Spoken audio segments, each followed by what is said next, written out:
The first time I realized my reflection was lying to me, it was raining hard enough to blur the city into watercolor, and I remember thinking that even the sky seemed unsure of what it wanted to be. I stood alone in my apartment, lights off, the hum of traffic seeping through the walls like a distant memory, and felt that strange pressure in my chest, the kind that isn't pain, but insistence. I had lived most of my life believing sovereignty meant control. Stiff shoulders, measured steps, a voice trained to sound certain even when my thoughts were not. I had ruled myself with rules I never remembered writing. Don't linger. Don't soften. Don't ask why your gaze follows silken shop windows, or why your pulse shifts when color enters a room. That night, though, the rules began to fray. It started with an object I had no business owning, or so I'd told myself for years. A scarf, folded carefully at the back of a drawer, light as a breath. I don't remember when I bought it, only that I justified it as a gift for someone who never arrived. When I touched it, the fabric slid across my fingers with a quiet confidence, and something in me loosened. I wasn't chasing thrill or rebellion. I was chasing honesty. The mirror waited across the room, dark and patient. I wrapped the scarf around my shoulders, not theatrically, just enough to feel its weight settle, and the sensation startled me with how familiar it felt, like remembering a word from a forgotten language. My heart argued with my head. "This is ridiculous," the old voice said. "You're inventing meaning where there is none." But another voice, quieter, steadier, asked why my breathing had slowed, why my spine felt less armored. The reflection I finally allowed myself to see was not a transformation. Not yet. It was a question. My posture had changed, my eyes softer, my expression curious instead of guarded. I didn't look like someone pretending. I looked like someone listening. In the days that followed, that listening became impossible to ignore. I noticed how my body responded to textures and shapes, how my mood lifted when I let myself move with gentler intention. I began to understand that the conflict wasn't about clothing at all, it was about permission.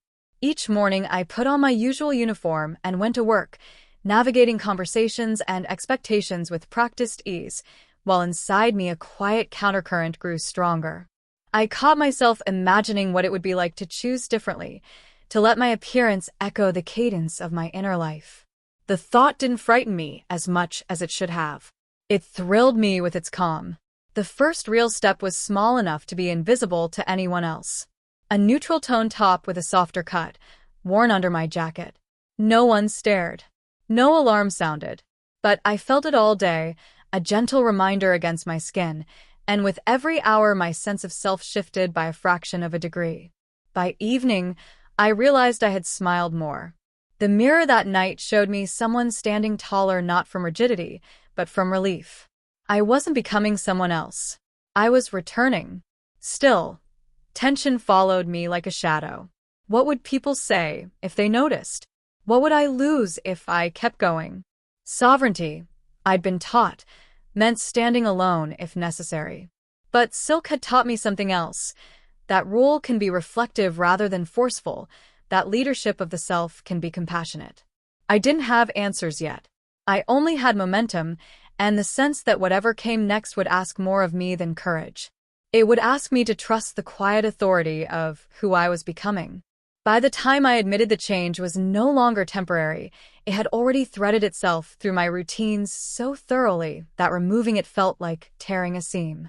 I began waking earlier, not out of anxiety, but anticipation. Morning light spilled across the floor, and instead of rushing past the mirror, I lingered, studying myself as if I were a landscape still forming. I noticed details I had ignored for years.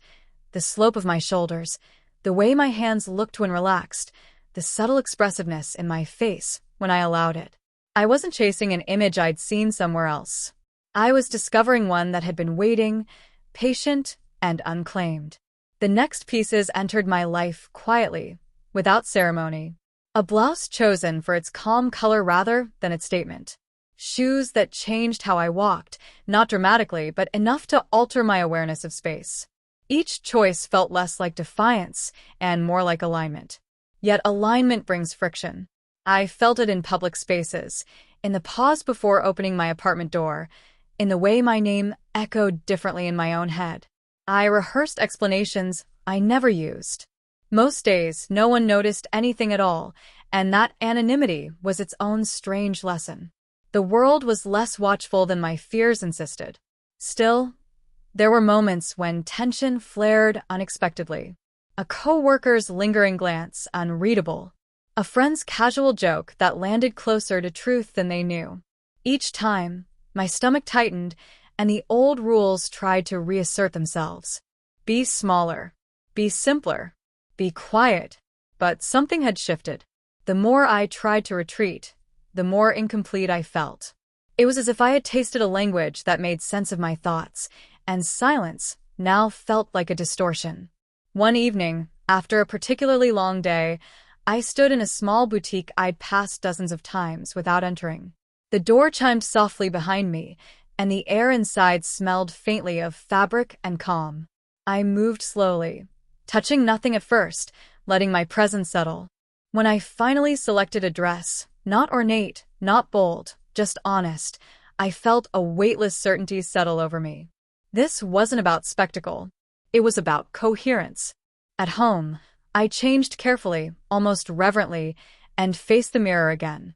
The reflection startled me, not because it was dramatic, but because it was undeniable. My posture had softened into confidence. My eyes held a steadiness I'd never known. I looked governed by something internal, something kind. That was the night I understood sovereignty differently. It wasn't about ruling out parts of myself. It was about integrating them. The fear didn't vanish. It sat beside me, a wary companion. But it no longer drove. I began to imagine a future where my outward expression and inner rule were not at odds, where silk and strength were not opposites but partners. The thought carried me forward, even as questions gathered on the horizon. I knew the world would eventually ask me to explain myself. For the first time, I felt ready to answer, not with words but with presence. The first time I stepped outside as her, not softened into neutrality, not hidden behind strategic layers, I understood how thin the membrane is between anticipation and surrender. The door closed behind me with a muted click that felt louder than it should have, like punctuation at the end of a sentence I'd been drafting my entire life. For a moment, I stood still, letting the world recalibrate around me. The air brushed my skin with a sensitivity I'd never allowed myself to notice before, and I realized I was no longer bracing. I was present. Every movement felt intentional, without being forced. My body adjusted not because I instructed it to, but because it finally had permission. I walked slower, not from fear, but from awareness, noticing how space responded to me, how sidewalks widened, how sounds layered themselves differently when I wasn't rushing past them. Reflections appeared everywhere. Glass storefronts, car windows, polished metal. I didn't seek them obsessively. I checked them the way one checks direction, orienting rather than judging. Each reflection confirmed something quiet and astonishing. I wasn't pretending. I was aligning. The world, in its ordinary way, continued. Traffic lights changed. Someone laughed across the street. A dog strained at its leash. No dramatic interruption announced my transformation, and that absence felt almost sacred. The crisis I'd anticipated didn't arrive.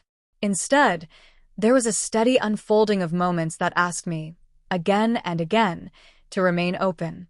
At a cafe counter, a pause lingered just long enough to register, then dissolved into routine kindness. A passerby offered a nod, brief and neutral, and I felt a surprising swell of gratitude for neutrality itself. Being unremarkable, I realized, was its own form of freedom. Still, my inner world churned with intensity. Each interaction carried weight, not because it was hostile, but because it was real. I felt visible in a way I never had before, not exposed, but legible. The rules I'd once followed so strictly resurfaced in fragments, whispering cautions I recognized but no longer obeyed. Don't draw attention. Don't invite questions. Don't complicate things. Yet every time that voice rose, another answered, firmer now. This is not complication. This is clarity. When I returned home, the emotional reckoning arrived unannounced. I sat down slowly, as if my body knew the moment required gentleness, and felt a heaviness settle that had nothing to do with doubt. It was grief, sharp and sincere, for all the days I'd spent managing myself instead of inhabiting myself. I mourned the version of me that believed authenticity had to be earned through suffering. The tears surprised me with their calm. They weren't dramatic. They were corrective. As days passed, the transformation deepened in ways I hadn't predicted. My voice didn't change in sound, but in shape. I spoke with less defense, more intention. Silence stopped feeling like absence and began to feel like choice. I noticed emotions arriving earlier, clearer, and instead of pushing them aside, I let them inform me. This wasn't softness replacing strength. It was strength learning to listen. Sovereignty, I realized, was not domination of the self. It was stewardship. Then came the moment that unsettled me most because it was so simple. A friend, someone who'd known me for years, studied me quietly one evening and said, without ceremony, "You seem lighter, like something finally fits." There was no interrogation, no demand for explanation, just recognition. The words echoed long after the conversation ended, because they named what I'd been afraid to hope, that this journey was visible not as disruption, but as coherence. That recognition also raised the stakes. If she was visible now, then she was real. And if she was real, then I would eventually have to decide how fully I would let her rule my life. Not in secret, not in fragments, but openly. The thought thrilled and terrified me in equal measure. I sensed that what lay ahead would challenge relationships, assumptions, and the very structure of my future. But retreat was no longer an option that made sense. I had crossed something fundamental. Standing at my window that night, city lights reflecting softly back at me, I felt the weight and wonder of inevitability. This wasn't an experiment anymore. It was governance. And the ruler I was becoming did not rule by force, but by truth, a truth that had learned how to walk in the world without apology. There is a particular loneliness that comes not from being unseen, but from being seen incompletely, and once I recognized it, I could no longer pretend it hadn't shaped me. As her presence became steadier, more consistent, that loneliness surfaced, not as despair, but as a demand. It asked me to reconcile the way people addressed me with the way I experienced myself, the way old habits tried to reclaim authority over a self that had already reorganized its center. I began to understand that transformation is not a single crossing, but a series of negotiations, each one quieter and more consequential than the last. At work, the tension sharpened. I didn't announce anything. I didn't need to. Change has a way of making itself legible without words. My clothing choices became intentional rather than cautious, my grooming more reflective of care than camouflage. Some colleagues adjusted seamlessly, as if they'd been waiting for the environment to give them permission. Others hesitated, their confusion manifesting in small stumbles, misused names, awkward pauses, conversations that veered off unexpectedly. None of it was cruel. That somehow made it harder. I had prepared myself for resistance, not uncertainty. I learned quickly that patience would be as essential as courage. Internally, I wrestled with a question that refused to resolve itself neatly. How much explanation did I owe the world? The old version of me believed in justification, in preemptive clarity. The emerging ruler within me believed in presence. I experimented with silence, with letting my consistency speak for me. Some days, that felt powerful. Other days, it felt like evasion. The balance shifted constantly, teaching me that sovereignty is not static. It responds, adapts, recalibrates. Family was its own terrain, layered with history and expectation. Conversations stretched longer, more careful. I noticed how deeply invested people can be in the continuity of who they believe you are. When I finally allowed my truth to surface, not dramatically, just plainly, the room held its breath. Questions followed, not accusatory but searching. I answered what I could without shrinking, without inflating. I spoke of comfort, of alignment, of learning to live without friction between thought and expression. I didn't ask for understanding. I asked for time. That distinction mattered. In the quieter hours, alone again, doubt would sometimes knock, polite but persistent. Was I imagining the ease I felt? Was this simply a phase dressed up in eloquence? I tested those doubts the only way I knew how, by imagining retreat. The image never held. The idea of returning to that older governance, rigid and joyless, felt like abdication. Whatever challenges lay ahead, they would be faced from this center or not at all. Physically, the changes continued to ripple outward. My movements grew more economical, more expressive. I noticed how I took up space differently, not smaller, but more deliberately. I learned which fabrics anchored me and which unsettled me, which colors felt like declarations and which felt like refuge. These choices were no longer about aesthetics.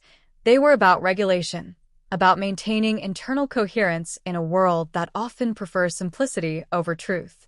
One evening, walking home beneath a sky heavy with unspent rain, I caught my reflection in a darkened window and paused.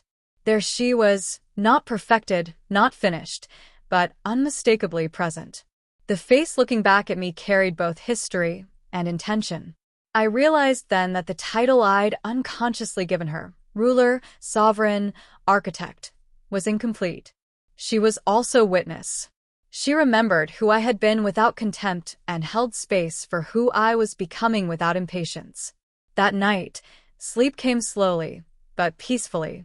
I felt suspended between what had already changed and what had yet to be claimed. The future no longer frightened me with its uncertainty. It challenged me with its responsibility. To live as her fully would require endurance, discernment, and grace. I sensed that the next step would not be quiet. It would ask me to stand, unmistakably, in my own name. There is a moment in every long transformation when momentum becomes expectation, when the quiet accommodations you've been making for yourself begin to ask for permanence.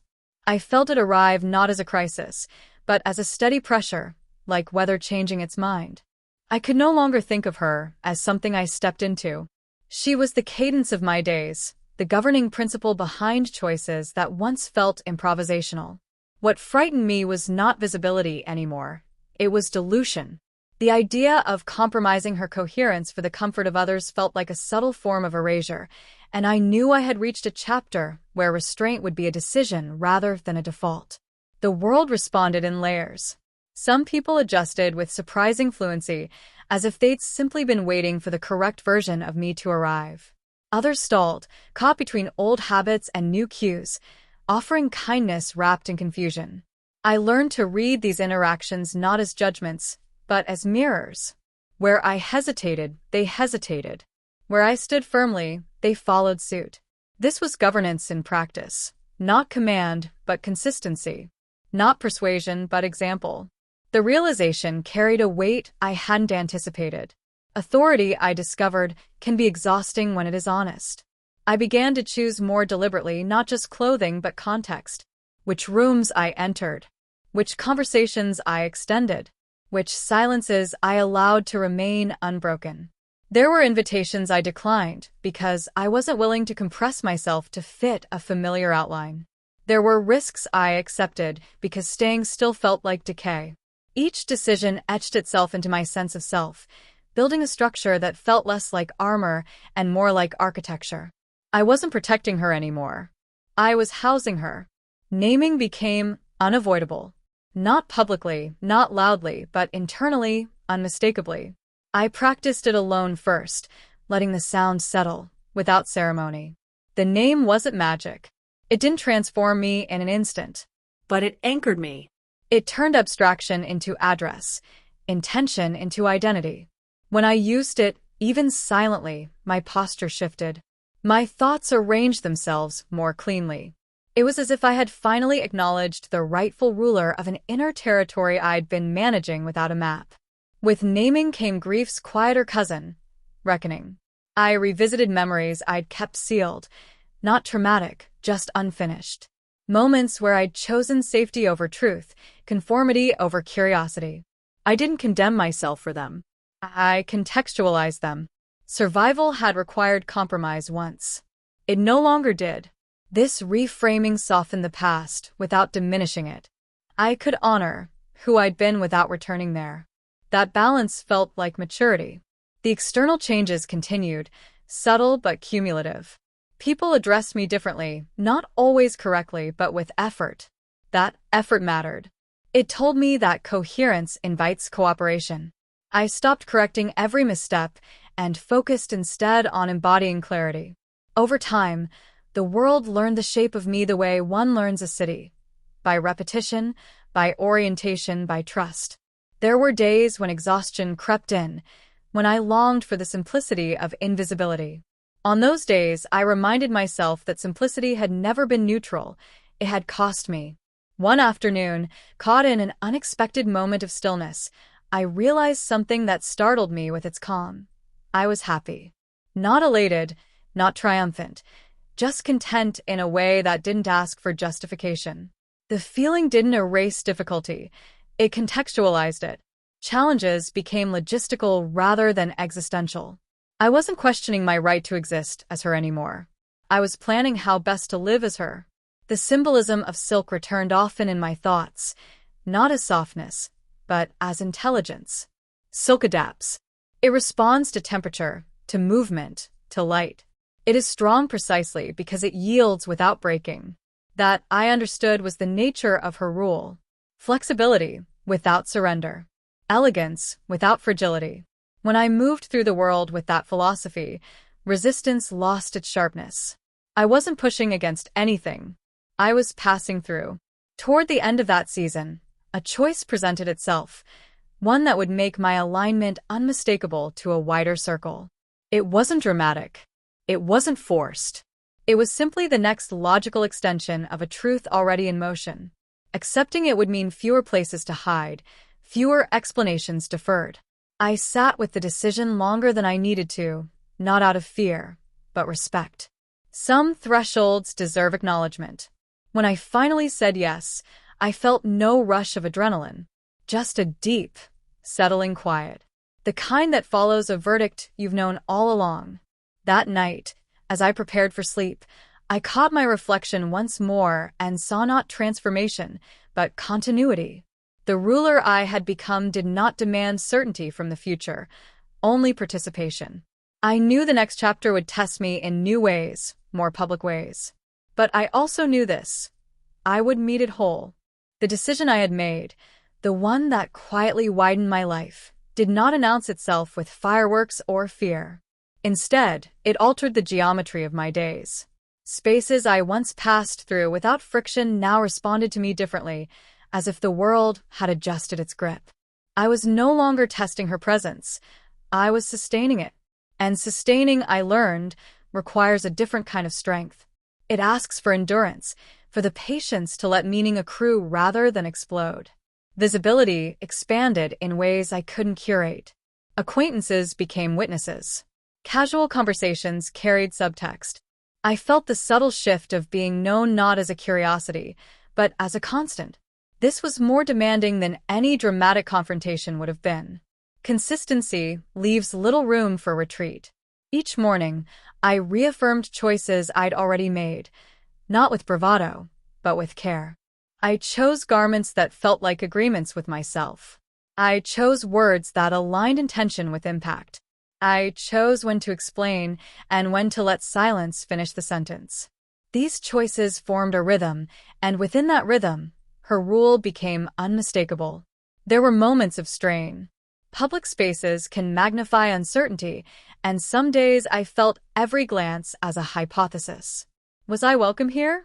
Was I understood? Was I safe? The questions didn't paralyze me, but they slowed me, forcing me to move with deliberation. I learned how to read rooms without shrinking. I learned that composure can disarm more effectively than argument. When discomfort appeared, I didn't rush to dissolve it. I let it exist, trusting that my steadiness would outlast it. Often it did. What surprised me most was how my inner dialogue had changed. The old negotiations, should I? Can I? What if? Grew faint. In their place, a quieter assessment emerged. Is this true? Is this necessary? Is this kind? The criteria were simpler, but stricter. They governed my actions with a clarity that felt earned. I was no longer managing a secret. I was administering a life. Relationships recalibrated. Some deepened, enriched by honesty that had been waiting for oxygen. Others thinned, not out of conflict, but incompatibility. I grieved those losses without dramatizing them. Not every absence is an injury. Some are alignments completing themselves. I learned to recognize the difference. When people stayed, they stayed more fully. When they left, they did so quietly. The balance felt just. There were also unexpected alliances, strangers whose brief kindness steadied me on difficult days, colleagues who adjusted with thoughtful precision, family members who asked better questions over time. Progress arrived incrementally, not as validation, but as familiarity. Familiarity is underrated. It is how change becomes durable. I stopped bracing for reactions and began noticing patterns. The world, I realized, learns by repetition. So did I. Physically, I felt more at home in myself than I ever had. My movements carried intention without rigidity. I occupied space with an ease that had nothing to do with confidence displays and everything to do with coherence. Even fatigue felt different, less like depletion, more like the honest cost of living openly. I rested without guilt. I prepared without dread. I trusted my capacity to adapt. One evening, after a long day shaped by quiet victories and unremarkable challenges, I stood again at the mirror. Not searching this time, just checking in. What I saw wasn't perfection or arrival. It was stewardship in action. The face looking back at me held resolve without hardness, warmth without apology. I understood then that her sovereignty was not symbolic. It was operational. It showed up in how I planned my week, how I handled misunderstanding, how I forgave myself for missteps without reversing direction. The final test of that season came unexpectedly, not as opposition, but as invitation. An opportunity to be acknowledged in a setting where ambiguity had once protected me.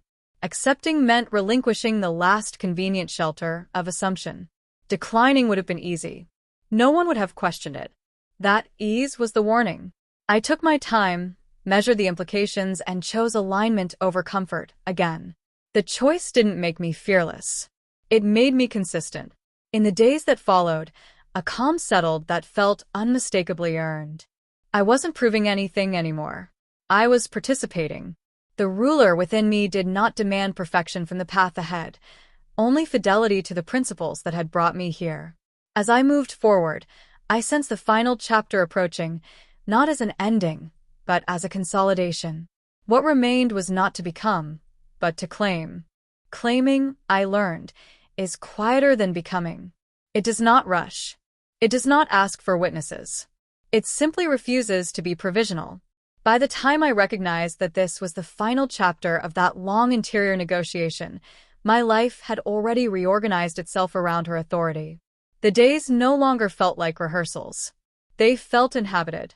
I moved through them with a steadiness that surprised even me, as if the question of legitimacy had finally exhausted itself and stepped aside. The invitation I had accepted altered how others spoke about me when I wasn't in the room, and I could feel that shift the way one feels weather through glass. It wasn't reverence. It wasn't scrutiny. It was recognition. I was no longer an exception to be explained. I was a constant to be accounted for. That realization carried responsibility with it, but not the kind that tightens the chest. It felt like stewardship of my time, my energy, my truth. I understood then that sovereignty is not a crown you place upon your head.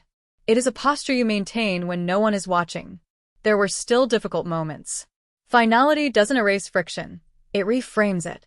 When misunderstanding surfaced, I met it without urgency. When old assumptions resurfaced, I corrected them without apology. I had learned the difference between defending myself and clarifying reality. Defense implies doubt. Clarification assumes truth.